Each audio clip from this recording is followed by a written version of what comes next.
This was a good point that Tom was making this morning, but the attack was around 8:15 their time, which means you wake up, you're having breakfast, boom. There's an attack. So it's not like it's a regular time. And for me, I lived in Iran, in the capital, when the war happened with Saddam, with Iraq, and I remember a lot of these stories, and it's tragic. But let me give you some of these updates. So that's one. They hit. Guys, thanks so much for joining me, John Soto. This is SotoCast. PBD just brought out some obviously breaking news. There's an attack in Iran, obviously, like we all know, but he has a very, very interesting perspective on this, as always, as being from the region, as somebody who grew up there, who was, when the country was extremely war-torn, like it hasn't been, pretty much since all of our lifetimes. However, he comes at it from a very good perspective because he's been there, he's lived it, he's done it. His family fled there. I think they went to Germany initially. But just if you can, subscribe to the channel. Let's take a listen to what he has to say. It's excellent. This just broke just now. 3 Iran nuclear sites. They hit Fordo, they hit Esfahan, and they had Natanz. Reuters reports 6 bunker buster bombs on Fordo, 30 Tomahawk missiles at other sites described by Trump. According to Reuters, obviously the B-2 bombers were used and they were involved. Tehran's strikes reported around University Street and Jamhuri areas as well. Multiple provinces, including Esfahan, Ilam, and Qom were hit. Confirmed hits in other countries from Iran. So Iran attacks out. Israel's been hit. There's been many clips of Israel being hit. Bahrain was hit. And I think a U.S. military base was hit. Qatar, UAE, one dead in UAE. Jordan was hit. Saudi Arabia. And they were also firing at U.S. bases in Saudi. And then AP reported that Iran's first launched the drones towards Israel, then struck U.S. installations in Bahrain, Kuwait, Qatar, and other locations. Bahrain has confirmed they strike on U.S.'s 5th Fleet Service Center. Rob, if you have that clip of hitting the 5th Fleet, you actually see the clip. Side note, anybody here that's former military or knows about this kind of stuff, I just really wonder going forward how we're going to defend against these drone attacks. I mean, these drones are extremely inexpensive. They can, pretty much fly undetected, especially at low altitude. So it's a little bit concerning right now with that tech existing out there in the ether, and it's very. You're going to see that there were quite a few drone attacks. I mean, this stuff has been extremely prevalent, especially since the Ukraine-Russia war. It's been utilized a ton. I mean, you got to think about it. You can take $1,000 drone, put some explosives on it, and basically send it wherever you want, and you have like a self-guided missile, that we pay millions of dollars for. And it's just the advances in technology have really brought like this guerrilla war tactic to just everyday people that can afford it now. So that's very concerning. I don't know how we're going to really, I'm sure there are sleeper cells here. I'm sure there are people here that are going to be, poised to attack. So, everyone just stay vigilant. Don't know how, again, the drone thing is probably the most concerning thing to me on the onset. There's a couple guys that are driving by the 5th Fleet and you see them. They're looking at the video recording and boom, the 5th Fleet gets hit. This is it. Is this the one? I think this is the one. Yeah, this is one of the clips that got hit right there. So, I mean, this is tragic, but it's a full-on war, and a lot of countries are now involved. But I'll continue. Iran state media reported that at least on one instance, again, remember, this is Iran saying this, 40 killed, 45 wounded in a strike on a girls' school in Mina.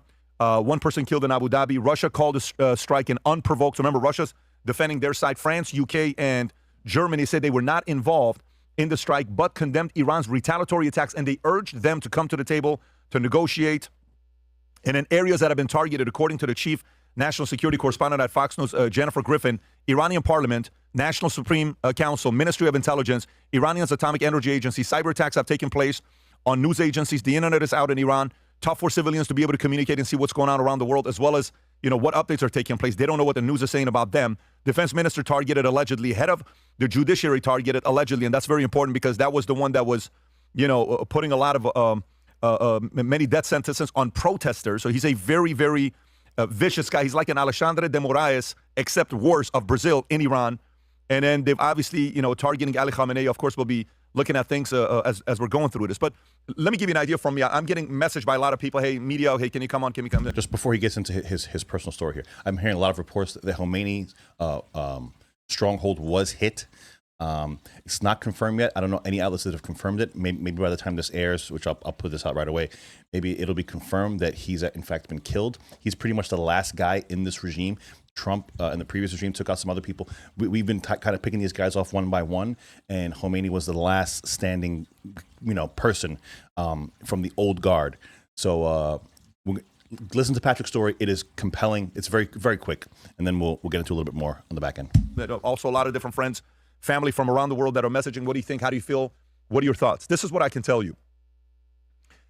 The video that resonates with me the most was seeing videos of Iranians dancing in Iran. And I don't know if you've seen this, so think about it. Everybody that says anything, it's opinions. But people that are in there in Iran, it's a different story. They hate this regime. 80+% of Iranians hate this regime. They want it to be gone. They want to be free. They want to enjoy themselves just like you that's watching this. Think about the basic freedoms you have right now that's watching this show. You have an opinion. You want to say certain things. You want to be free. You want to go out. You want to enjoy yourself. You don't have those luxuries in Iran. Watch this clip of people in Iran celebrating dancing. And by the way, these videos are coming from all over the place in Iran. Go ahead, Rob.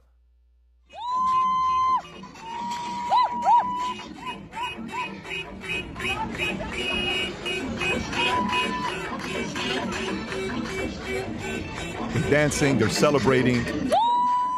So you can pause it right there, Rob. That's a form of art. They want to be free. They want to be free. What is wild about this whole thing is, Rob, I sent you a picture from 70s of Iranian women supporting Khamenei coming in. And this picture, Rob, I think you have it. You have it somewhere. You'll find it right there to the left. If you go right there to the left, that one right there.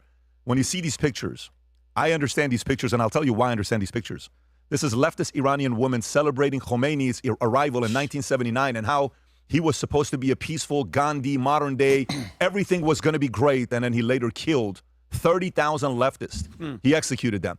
By the way, let that sink in. Obviously, the comparisons to today are just, it's just incredible. It's so unbelievable. The fact that this isn't history rhyming. This is literally history just repeating itself over and over and over again, where you have individuals that they get caught up in progressive leftist ideology, Marxist communist thinking, and it's like a cult-like thing where you just kind of get captivated by an individual. That doesn't really happen so much with the right, and it's very apparent to me that it doesn't, because look at all the people on the right right now that are almost anti-Trump, that are they question everything. Everything is pushback, no matter what it is. You have people in the quote-unquote MAGA movement that have pretty much discarded Trump, and they're just, they have an America First agenda people. And so the cult-like mentality is something that exists extremely heavily on the left, and it's something that has to be examined, talked about. We got to figure this out because it just keeps repeating itself. You have these people that think that bringing somebody into power, giving them all this authority, them promising you all of these things that in order to bring about a utopia is going to work and flourish, and everything's going to be great. And it never happens. It cannot happen. That can't happen. Right? Free markets, individuals making their little decisions on a microscopic level. That's what gets society to where it needs to be. You can't have this top-down rule because what ends up happening is the people that are making the rules, they end up taking all the stuff. And it's just so fascinating to me that it just happens time and time and time again. In 1979, and how he was supposed to be a peaceful Gandhi, modern day, everything was going to be great, and then he later killed 30,000 leftists. He executed them. By the way, I say this, and the reason why this is very close to me is because my mother was one of them that was outside protesting. My mom and my dad were married. My dad was against Khamenei coming back. My mother was supportive because there was a party in Iran called the Two-Day Party. And they said, no, these rich people, all this oil, look what they're doing with all this oil money. And so what if Iranians have more freedom? But look what they're doing. Khomeiни's going to come back, and he said to us, we're all going to get free phones. We're all going to get free food. We're all going to get free rice. This is his message that he was given to them. He's a fair man. He's going to be good. And then what ends up happening? This chaos. But if you're American watching this, and we've all seen the polls. There was a poll that Charlie Kirk ran, I think, a year ago, and he says, do you want to see U.S. go to war with Iran? And I think some 80+% said no. Maybe 90% said no. That poll is out there. For Americans that see that poll, is that the one? 88%. For Americans who have seen this poll, and I've seen it as well. Charlie, I was having dinner with some of his friends. Was it last night or 2 nights ago? We were in Vegas. Last night. Could have been last night. Yeah, 2 nights ago in Vegas. And we're having conversations and stories. If you're somebody that's watched this and you've seen this poll and you're saying, but Pat, Americans don't want to go to war with Iran. I get it. I understand. I fully understand. You don't want to see something like this taking place. I fully get it. So to me, as somebody who has lived there, knows the atrocities they bring to everybody, and knows how much the current regime of Iran hates you having freedom, hates everything America stands for, hates everything the Western ideology stands for. They don't like what we stand for and how we live. They hate it. But for Americans that are saying, Pat, but we don't want to go to war, I get that as well. It's not an easy thing. It's going to be nasty. It's going to be ugly. And God willing, it's not going to be something that's prolonged. For all the people that are criticizing, saying, what if this thing drags out? Fair criticism. I'm hopeful it goes a few weeks. God willing, less as soon as possible to get it done. If it's hours, great. But we have to also be realistic and realize that this may not be a popular war that a lot of people want. Others ran polls that said the other way. Yes, we want to see this happen. But I lived in Iran as a kid, and I remember the fears, the alarm, the regime, the attacks, and what it was like as a kid going outside. You weren't free. And the first time I got a taste of freedom was when we went to Germany. I said, wait a minute, this actually exists. And then we went to the States. This actually exists. It does. So I understand Americans being concerned about this because you're thinking from heart. You have a heart. And you're sitting there saying, I don't want to see this. I don't want to see another Afghanistan. I don't want to see something like this taking place. But this is why having a big job like the job the president has is not for everybody. You have to make some tough decisions. And those decisions means you may have a lot of people that are not supporting you. Keep in mind, he just had the State of the Union speech when? Tuesday night. 3 days later, 4 days later, they're attacking. And like to me, something doesn't seem to be adding up to this. I can kind of put my finger on it, but I can't, exactly parse it out. If the Iranian regime is just constantly going to lie, so the American side was saying that we can never trust them. They're always going to lie. They're going to constantly enrich uranium, and we can't make a deal. Obviously, they started moving massive amount of assets over there, even though they were saying there were still negotiations going on. So if we moved this huge armada over there into that region, we kind of already knew we were going to attack, even though we were saying that negotiations are still going on. Then you also have supposedly Iran saying that, yeah, we're still negotiating, but we are going to continue to enrich uranium. If they wanted to, I just don't understand why the Iranian regime just didn't say, yeah, we're not, you know what, we're not going to enrich uranium anymore. Right? Just do the lie that everyone says you were going to do to kind of save face and to show that, you were trying to really hard to not be attacked. But so I'm just wondering, like, something isn't adding up to me. It doesn't make sense that why the regime would continue to say that they are going to continue to enrich uranium and they're not going to abide by that. That seems a little odd to me, seems a little off to me. But what he's saying here is true. It's not going to play well with his base. So what is the question? It's either two things, or it could be two things could be true at the same time. It could be the little neocon birds are just constantly chirping in his ear. It could be the Israeli lobby constantly chirping in his ear. That could be one thing. It could also be that he went out there and he said, if you murder your own people in mass, you're going to have to pay for it. So it could also be that. It could also be that he just sees this massive humanitarian thing that's going on and just wants to put a stop to it. And granted, I understand that this is also happening throughout the world in many regions, right? Many regions of the world, people are being killed by their governments. So why this? It could be a combination of all of these things, of all of these factors. It could be the fact that they were killing their people en masse. The people were revolting, trying to overthrow this regime that we have been trying to get rid of for so long. It could be that this also benefits Israel, that this also benefits the U.S. because this is a regime that said death to America for many, many years. So, but at the same time, knowing that it wasn't going to play well with his base, but adding all of this up together, he just decided to make the hard decision. That's also a possibility. I find it hard to think that, I mean, not totally hard, but these people that are just very anti-Israel and they just say everything is Israel's fault. I mean, don't get me wrong. I think that definitely plays a factor. That's definitely part of the equation. Anyone who says that's not part of the equation, they're ignorant. They just don't want to see that as true. That's definitely a factor in this equation. But he has pushed back, albeit subtly, but he has pushed back with the Israel lobby in the past. He hasn't, caved into all of their demands. This is just I just feel like I'm missing something. I'm not exactly sure what it is. If you're still here, please subscribe to the channel, hit the notification bell. And they're going after to make a decision here. This could end up either getting them to elevate and help with midterms or hurt them in a massive way when it goes into midterms. But the reality of it is, I voted for this man to be in a negotiating room, having access to the information and make the decisions based on his instinct. And I give this man a lot of credit for having the courage to do what a lot of presidents couldn't do. And while they didn't do that, God knows how many people were killed over there, and the world is not a safer place because Iran got stronger over the years. So that's my thoughts. I got obviously other things to cover here as well. But Tom, I'll come to you. What's on your mind right now? What's on my mind is people need to pay attention. The United States didn't just surgically strike a compound and other things and bomb those locations in Iran. It didn't just do that. There were sanctions on a global scale. There were negotiations. Then there were more sanctions. As recently as last week, Jared Kushner and Witkoff were in a last-ditch effort for additional negotiations. Don't refine uranium to make bombs. That is our red line. Then we waited for them to be in the same room. Somebody talked, or intelligence got it. We knew where they were. We knew who was in the room, Pat, and we knew when they were going to be in the room.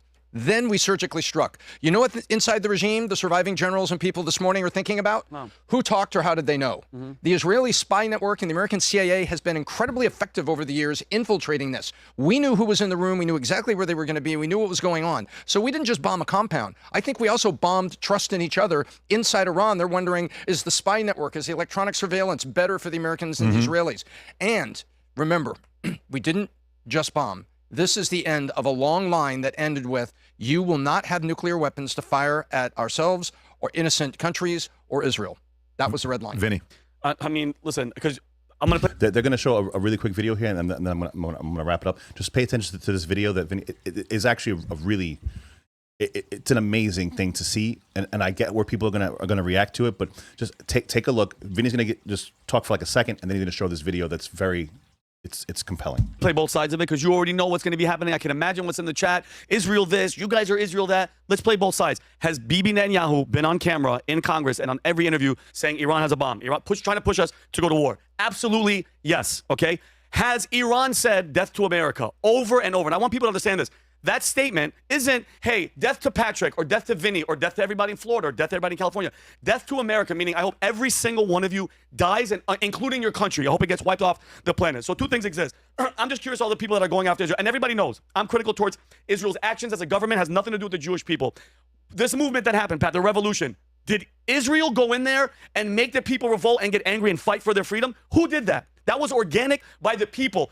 I mean, some people did say that there were agents in there that were exacerbating that. Obviously, there's always conspiracy theories for everything has to have a conspiracy theory, and that I think is also intentional, just to muddy the waters. I think I had this conversation in the past. It's kind of like an MK Ultra kind of thing where there are just people out there that kind of do the bidding, even unbeknownst to them, of these intel agencies, where in order to get views, in order to get clicks, in order to get followers and stuff like that, they just say outlandish shit, and it works. So that stuff really muddies the waters, and people just don't know what's real anymore. People don't know what's real, what's true, until it's like sitting in front of you. I mean, think about it. A lot of people think the Earth is flat. That's a real thing. People think that.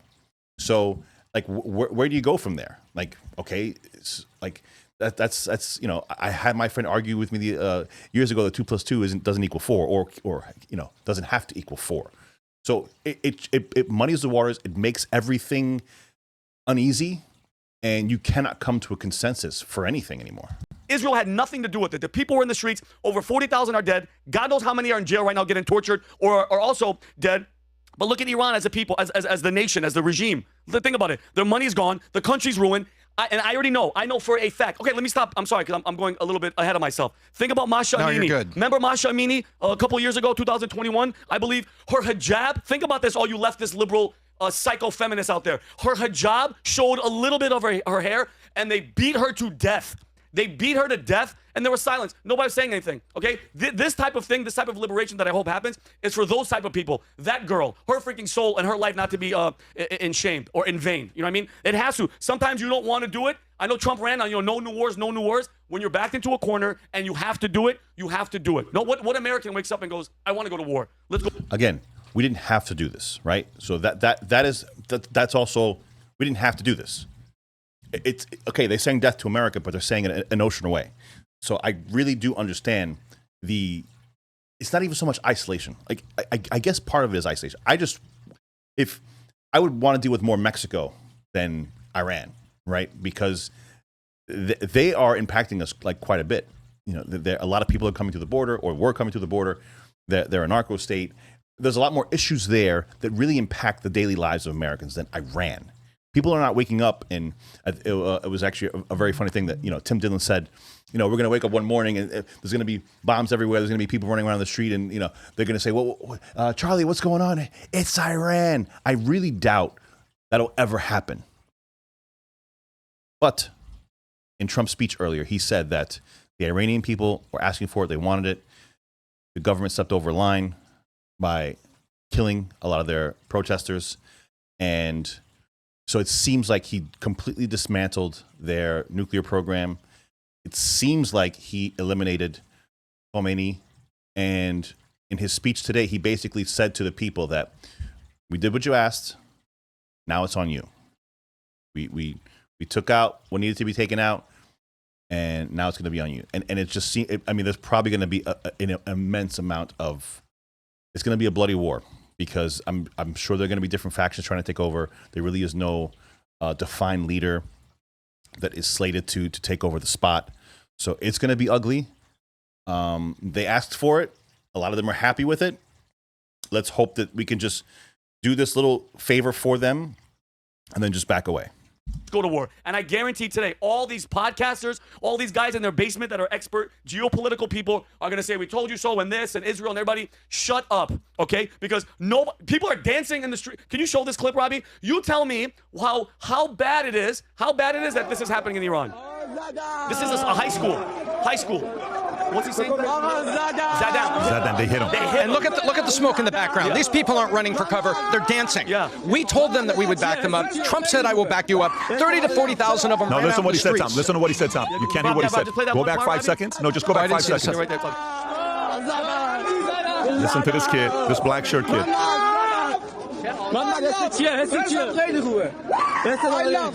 I love Trump. Trump. You can stop it? I love Trump. In Iran. In Iran. In Iran. I want people to grasp the levity of that situation. They abolished. That is wild. That is wild. Now, I understand that, like a lot of the isolationists, a lot of the libertarians, they say that because of the things that we did, like back in the day, right? We would do drone strikes, we do things like that. We would kill people, and then their family members and their friends and family or their younger people, like they say, we kill a dad. Now that whole family wants to say death to America and kill us. In this scenario, it is extremely different. You have people in the streets out there saying, I love Trump in Iran. That is a wild notion. Now, that's probably not going to get him help out in the midterms.